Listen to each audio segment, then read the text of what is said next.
From the opinion pages of the Wall Street Journal, this is Free Expression with Gerry Baker. Hello and welcome to Free Expression with me, Gerry Baker from the Wall Street Journal editorial page. Delighted you're joining us this week. If you're not already a subscriber, please do sign up wherever you get your podcasts. This week, we'll take a look at the ongoing American cultural revolution with one of its most powerful critics.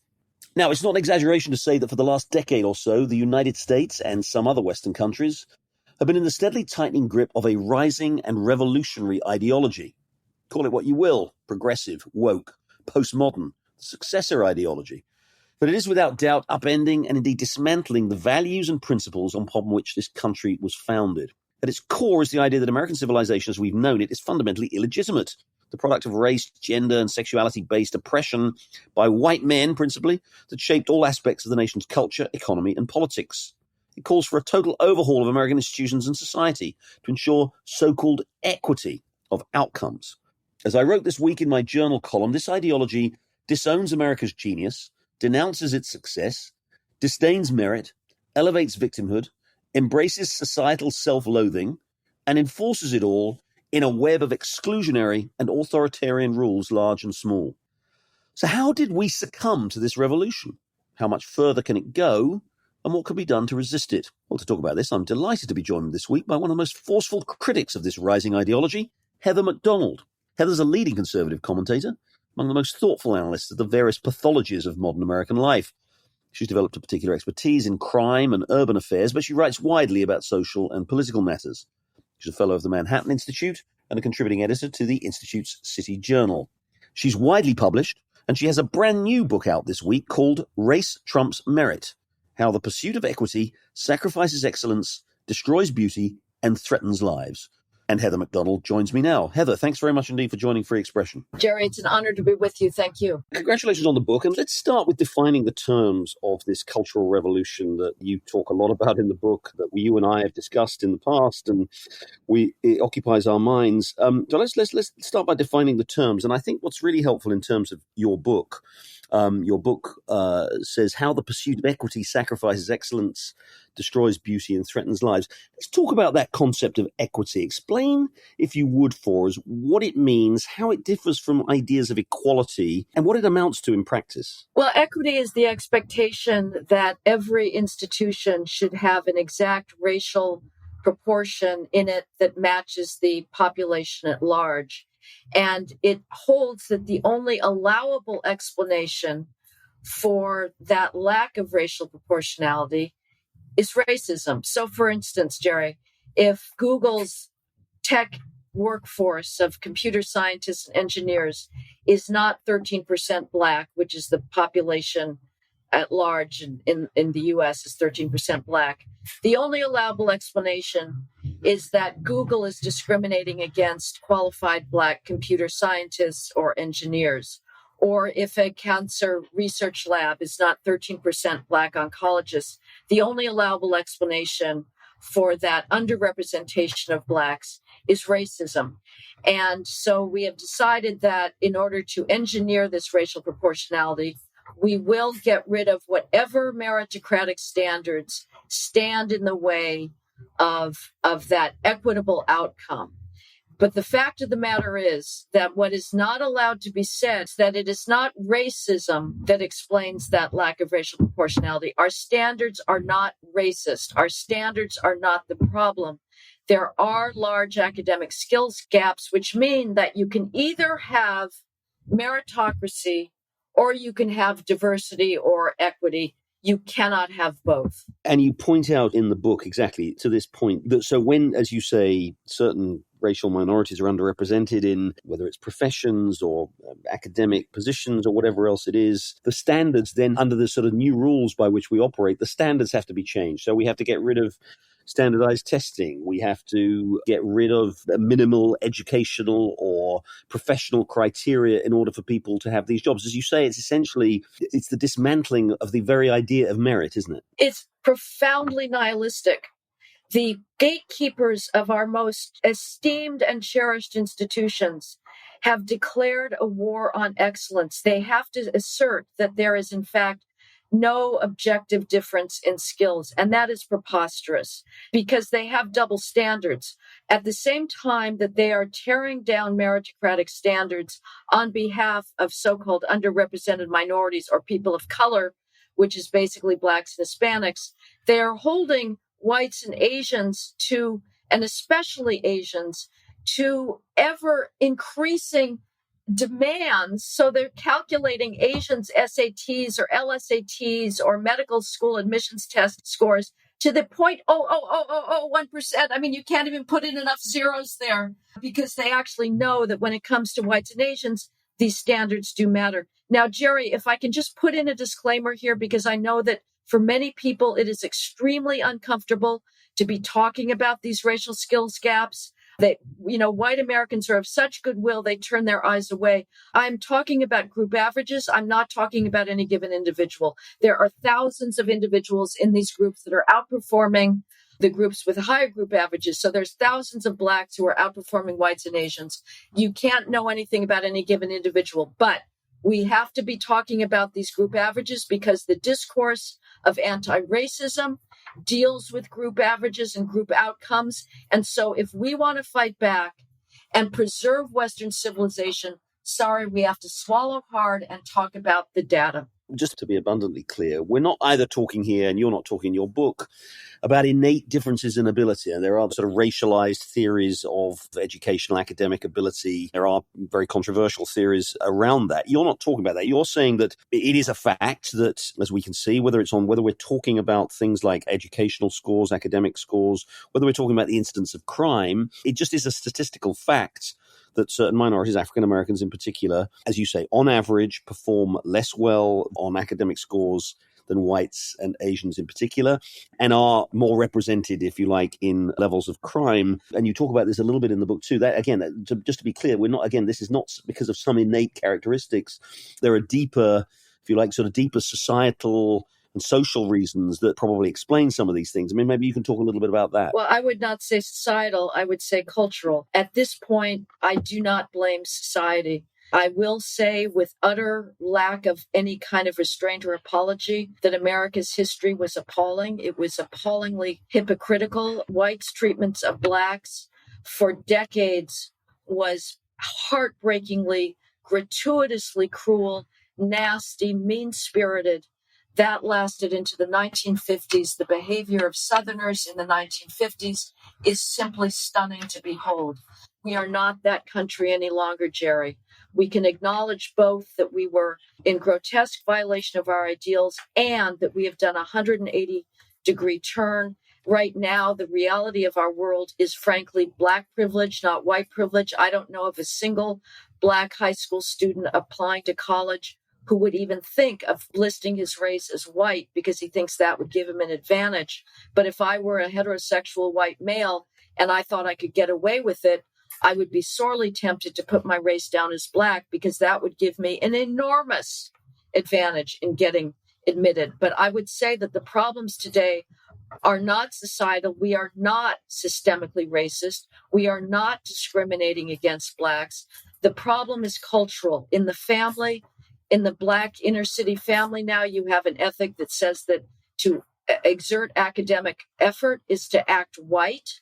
Black students who put out an effort are stigmatized. The parents or single parents are not paying much attention to whether their students are going to school. The truancy rate for Blacks is in California, it's 4 times higher than that of whites. You better believe it is much, much higher than that of Asians.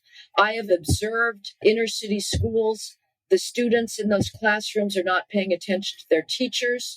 They don't take their textbooks home to study. The parents are not looking to see whether the students are at home at night studying, not running the streets. These are difficult things to talk about, Gerry, but the time for racial etiquette is over because we are now dismantling our institutions on the false premise that it is they that are to blame for racial disparate outcomes, not culture. Let's just quickly dig into this issue of, societal or social versus cultural, because, and let me play devil's advocate here a little bit, because you've acknowledged, as everybody must acknowledge, that American history, when it comes to race and the treatment of racial minorities, is a pretty bleak and baleful one, obviously from slavery through Reconstruction and the post-Civil War period, obviously Jim Crow, and then obviously tremendous progress has been made in the last 50 years, civil rights movement in the 1960s, a lot of progress towards things like affirmative action, but also just generally broader economic and social progress. But it would be hard to deny, would it not, that with all of that legacy of that history of discrimination that the United States clearly has, that the legacy of that would not still weigh down in various ways on minorities. And again, whether that itself explains some of the cultural challenges that you talk about and some of the cultural pathologies that you talk about. Again, I think even those people who are very alarmed by this idea of equity and very alarmed, as you and I are, by some of the things that are said, given the long history in America of racial discrimination, that it's probable that some of that history would continue to be reflected in the way, in attitudes, in approaches, in expectations, in all of those things in ways that could adversely affect Black people. In one sense, it really doesn't matter, because whatever your causal explanation is, at this point, the only thing that can close those achievement gaps is self-help and effort on the part of Blacks. Somebody outside cannot teach somebody to read. You have to do the effort yourself. Obviously, we have teachers that teach, but to actually master reading or to master mathematics, the individuals have to make that effort themselves. There's nothing somebody from the outside can do. So whether or not these habits now of anti-intellectualism and the pathological rap culture, that of misogyny, of glorifying violence, of glorifying drug use, guns, shooting cops, if that's somehow whites are to blame for that, the only people who can get outside of that culture are the people within it. But I would argue that it's not necessarily a clean linear line back to slavery, because through the 1940s and 1950s, you had within segregated Black communities, Black institutions that were trying to promote bourgeois values. And we can see these heartbreaking pictures of Ella Fitzgerald or Duke Ellington dressed to the nines, conforming to bourgeois standards of dress, of behavior, and still getting beaten down. And in Chicago in the 1950s, the newspapers were promoting middle-class values, stay in school, don't have children out of wedlock. That changed in the 1960s and 1970s. With the press of integration, the oppositional culture rose up, but that was not necessarily a product of segregation. It was a product of something else. But as I say, in one sense, it really doesn't matter. Even if you want to say that somehow slavery is what's giving us now the ethic of drive-by shootings, the only people who can change that ethic are from within the culture. So let's talk again about how this revolution, when it really is a relatively recent revolution in the last 10 years or so, it's obviously been building for some time in the last 10 years, so how it really came about. Again, you talk in the book about the importance of that famous summer of 2020 with the murder of George Floyd and the Black Lives Matter movement, and then the sort of the broad acceptance, it seems, of these radical ideas of equity, meaning equalizing outcomes rather than opportunities. Give us a sense of how we came to this. And let me start by asking this. Does it in some ways reflect the failure of affirmative action? Because obviously affirmative action, the very idea of affirmative action was that it was intended to redress these imbalances that existed in society and to give opportunities to people, obviously, again, particularly ethnic minorities, particularly African Americans, who maybe did not have the opportunities, the advantages that other people had. They were given this opportunity, and whether it was in university admissions or whether it was indeed in government employment or government programs, they were given these opportunities.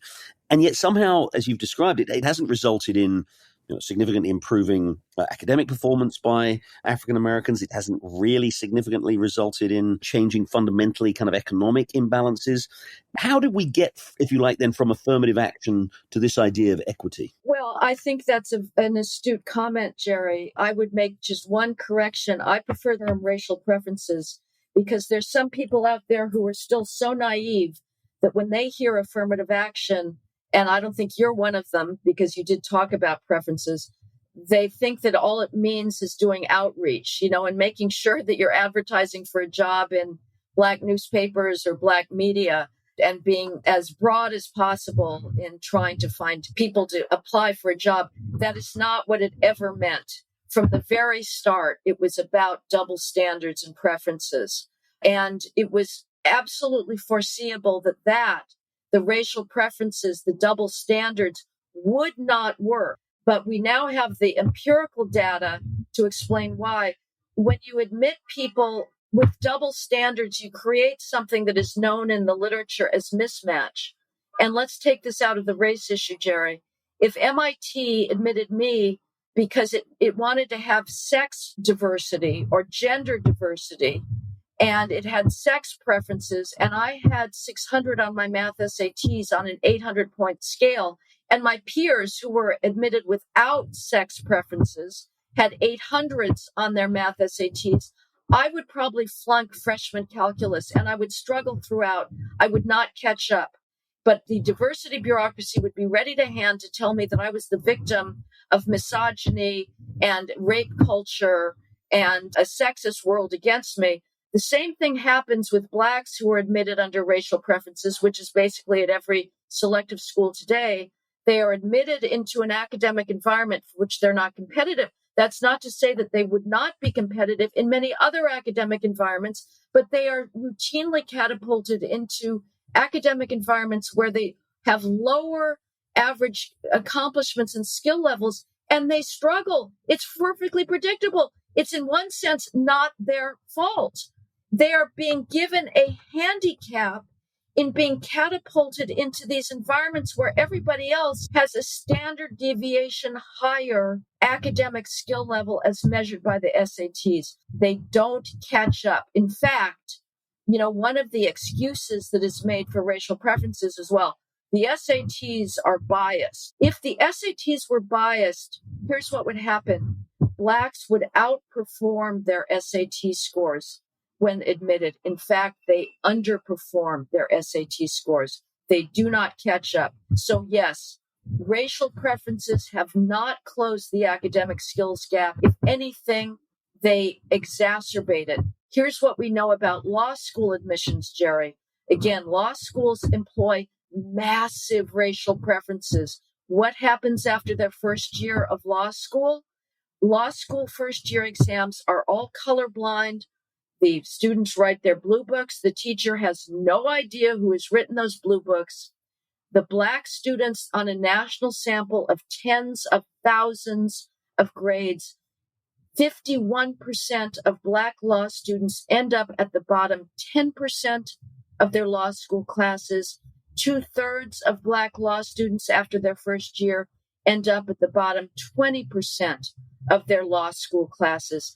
That is not a recipe for eliminating racial stereotypes. Difficult, Heather, is it to talk about these things? It's interesting. I mean, you work for an institute which fortunately encourages free speech and, of course, is conservative leaning and certainly encourages people to explore conservative ideas and challenge kind of existing orthodoxies. And I'm fortunate enough to work for the Wall Street Journal editorial page where I'm given that freedom. But even to articulate the kind of things you're saying here about fundamental, if you like, differences in academic standards between Blacks and whites, there are many, many, many institutions in this country, from media institutions to obviously academic institutions and increasingly corporations, where even to posit the possibility that the disparity of outcome is not the result of racial discrimination is more or less forbidden, isn't it? This is, I think, what's so scary to some extent about this discussion, that you and I can have this discussion, and you can have this in other fields too, but in places where these discussions probably really need to be had, university campuses and media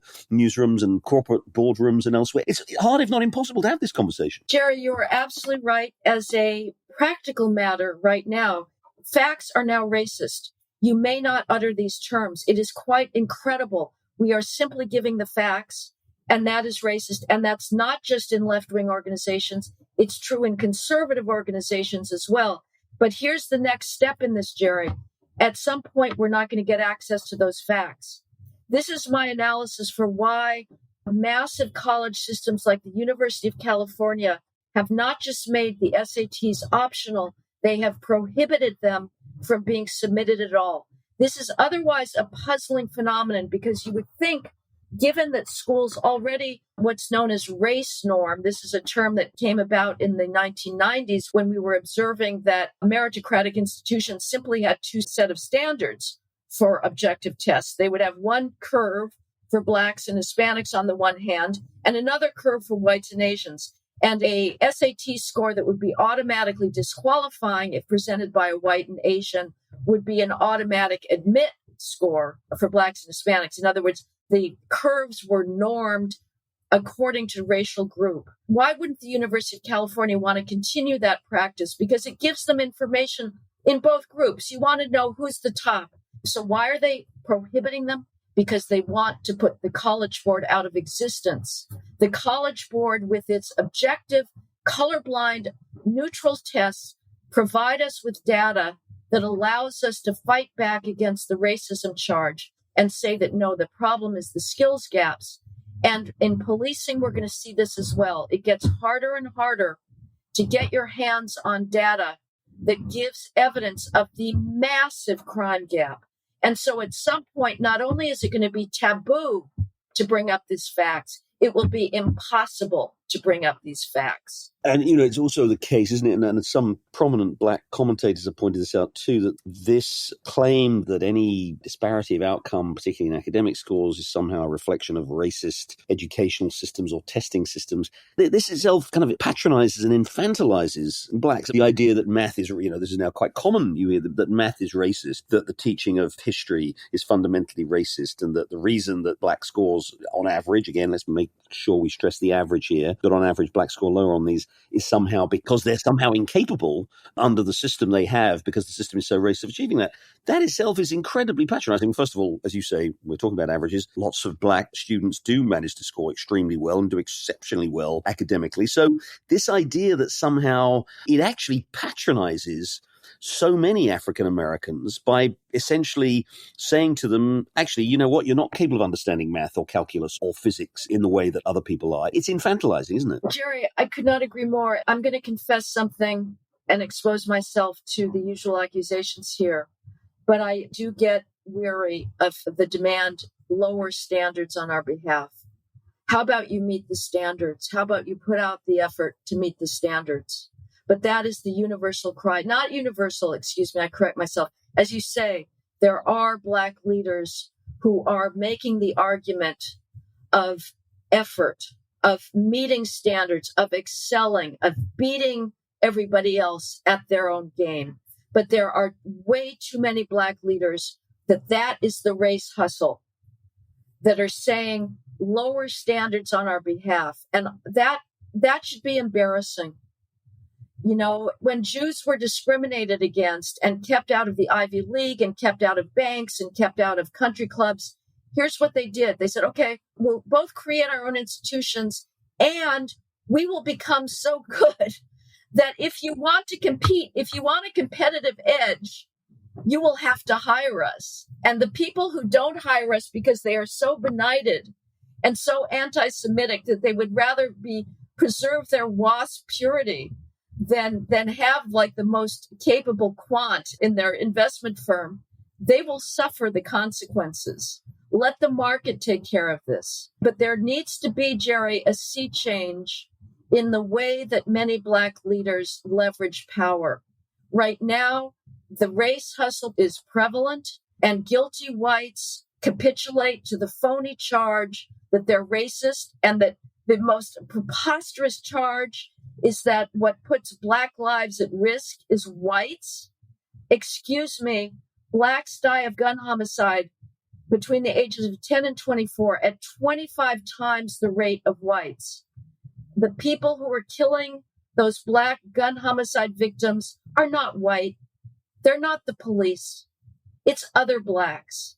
And yet we're all going around with this fiction that walking while Black or existing while Black, the people that are putting those Black lives at risk is whites. It's absurd.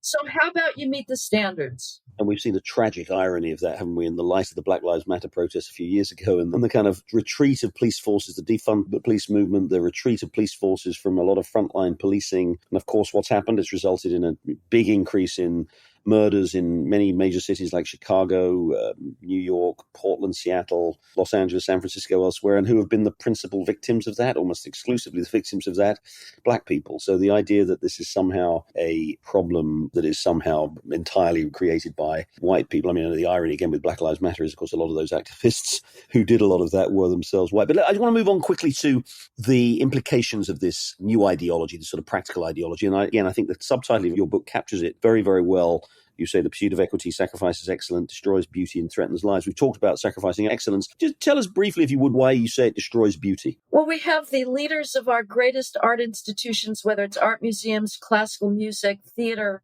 that have now decided that their main function in life is to be anti-racist. And so they're going around impugning the traditions that it should be their supreme privilege to curate. They should be down on their knees before the grandeur of classical music or the magnificence of the Western art tradition, the Dutch Baroque, John Singer Sargent. None of us deserve these works. But now they've decided that because they were created by white people, because Europe was demographically white, that's simply the history, get over it. They are hanging museum posters, wall text around saying, please see this gorgeous still life from the Dutch Golden Age Baroque as a function of colonialism, or please hear this work of music as simply a function of racism because it was composed by a white male who just happened to be a genius, whether it's Bach or Chopin or Schubert. And they are teaching young people to hate the greatest works of Western civilization based on nothing more substantial than the trivialities of race and sex. We'll take a break there, but when we come back, I'll have more with Heather MacDonald on the revolutionary ideas about race that have upended America in the last few years. Stay with us. You're listening to Free Expression with Gerry Baker. Don't forget, you can listen to the latest episode anytime on your smart speaker. Just say, play the Opinion Free Expression podcast. Now, back to Gerry Baker. I'm back with Heather MacDonald. We're talking about the issues raised in her new book, Race Trumps Merit: How the Pursuit of Equity Sacrifices Excellence, Destroys Beauty, and Threatens Lives. Are we, and again, I'm as guilty of it as if it's true as you are we in slight danger of overstating the challenge here? I mean, I can still go into the great museums of New York near where I live, and I can still go in and see the great artists, the masters, the Dutch masters, the Italian Renaissance, all of the, I can still order on Amazon the great works of literature. Again, those who defend this approach would say, look, we're not cancelling Shakespeare or Holbein or Caravaggio. We're simply saying, look, there's a context to how they came about, and there are other forms of artistic expression that our children, our students, as a society, we should be learning more about. Is there a danger that we're sort of slightly overstating the extent to which this culture is being cancelled? No, if you can still see those things without the phony prism of anti-racism, it's just because they haven't gotten around to it yet, Gerry. I mean, you can go right now to the Metropolitan Museum of Art and go to their rehanging of their Dutch masters and read those wall texts. The Metropolitan Museum of Art just had a show built around a bust of a black enslaved woman by a French 19th century sculptor, Jean-Baptiste Carpeaux. This is a work of abolitionist art. It is a work of a supreme empathy, sympathy, insight, and the entire show of the Met was to make the argument that this sculpture was in fact all about white supremacy and wanting to keep blacks enslaved. The entire thesis of the show was preposterous. It argued that Wedgwood, who created the famous medallion, Am I Not a Man and a Brother, that was one of the great motivators of the abolitionist movement, that Wedgwood was in fact motivated by white supremacy, and he really wanted to just show that the natural state of blacks was enslavement.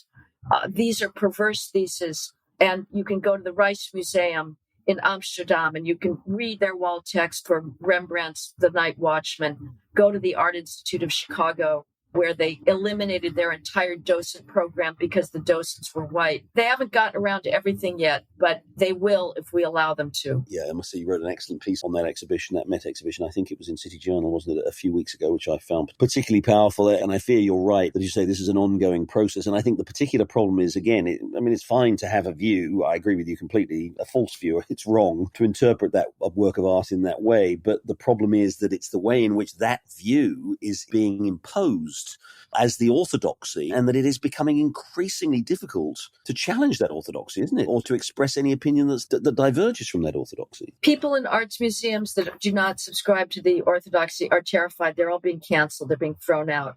Any board members that are not going along with the anti-racist mission are gone. New directors are being hired. Staff members are terrified. So yes, the orthodoxy is utterly pervasive. And so there's a culture of silencing. The grant-making organizations, whether it's the Mellon Foundation in the humanities or the National Endowment for the Arts or the humanities, they are all demanding that these artistic institutions remake themselves as anti-racist organizations. Final question then, Heather, and it's an obvious one. It's in two parts. How far does this go, and what can we do to stop it? You know, there are some hopeful people out there who say, you know, maybe we've hit peak woke. Maybe people are beginning to see kind of some of the absurdity of this and some of the damage that this is doing. Your book certainly doesn't give much room for hope. But how does this continue to unfold, and how do people like us, who, as mindful as we are of all the problems that there are in American society, feel that this has gone way too far and needs to be rolled back? What do we do? How do we resist it? It goes as far as we let it. It will continue going as far as we let it. I talk in the end of the book of an oncologist, and I asked him, why aren't you standing up against the destruction of your profession? And he said, we need our jobs. We want our jobs. The whole system is going to have to collapse in 50 years and be rebuilt from the ground up. But right now, everything is being racialized. You know, when people start dying because the doctors are not qualified, or the bridges start falling down because we're using race, not merit, to qualify our engineers, when white kids start getting shot in drive-by shootings, maybe it'll turn around faster than SOAR. But the way it gets turned around is for people to say, you can't scare me by calling me a racist. I've got the facts. Here's the facts. Facts are not racist. Standards not racist. You're not going to cancel me. And it's hard for people who are in those institutions. You say, you know, you and I, Gerry, have somewhat of an umbrella over our heads. And those that are existing in woke institutions, it's much harder. But at some point, doctors, mathematicians, you know, neurologists, they're going to have to stand up as well and say, sorry, our labs are colorblind. We are not discriminating. We are hiring the best oncologists, the best neurologists. Do not accuse us of racism, and do not require us to recouch our research in terms of how it improves racial equity. Studying cell signaling in nematodes is not about racial equity. It is about curing cancer. So we all have to stand up to this and stop being browbeaten into silence. Heather MacDonald, the new book is Race Trumps Merit: How the Pursuit of Equity Sacrifices Excellence, Destroys Beauty, and Threatens Lives. Heather MacDonald, thank you very much indeed for joining me. Wonderful conversation, Gerry. Thank you so much for having me. Well, that's it for Free Expression this week. Thanks for joining me. Please tune in again next week when I'll have another examination of a major issue shaping the way we live. Until then, thank you very much and goodbye.